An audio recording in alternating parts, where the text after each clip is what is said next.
দুইজন পুলিশ গুলি করছিল, তাদের বিচারটা 1.5 বছর অতিবাহিত হয়ে গেছে, আমরা পাই নাই।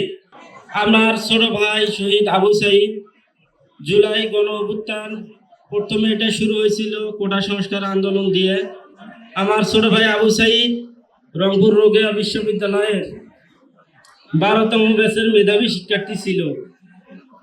তার আত্মত্যাগ মানুষ দেখে মানুষ আর ঘরে বসে থাকতে পারে নাই। তার আত্মত্যাগ এই কোটা সংস্কার আন্দোলনে পরবর্তীতে সারা দেশের বিভিন্ন পেশাজীবী মানুষ রাজপথে নামিয়ে পড়ে এবং এই কোটা সংস্কার আন্দোলন পরবর্তীতে গণ অভ্যুত্থানের রূপ নেয় এবং স্বৈরাচারী ফ্যাসিবাদী সরকারের পতন ঘটে।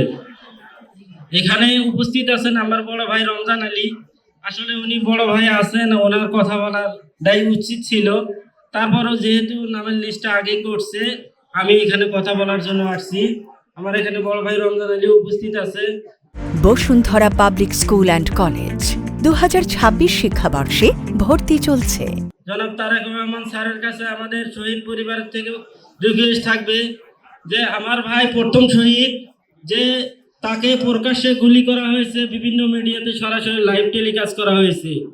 তার হত্যার সাথে সরাসরি যে জড়িত ছিল, দুইজন পুলিশ গুলি করছিল, তাদের বিচারটা 1.5 বছর অতিবাহিত হয়ে গেছে, আমরা পাই নাই।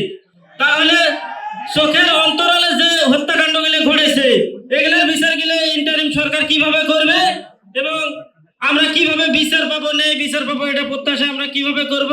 জনাব তারেক রহমান স্যার এখানে উপস্থিত আছেন।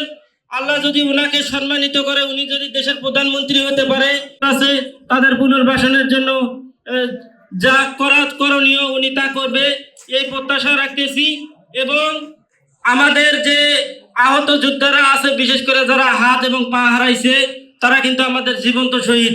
যারা অল্প আহত হয়েছে তারা অনেকে রিকভার করছে, পরিপূর্ণ সুস্থ হয়েছে, কিন্তু যারা হাত পা হারাইছে তারা সারা জীবনের জন্য তাদের কর্মক্ষমতা হারাই ফেলেছে। রাষ্ট্র যেন তাদের দায়িত্ব নেয়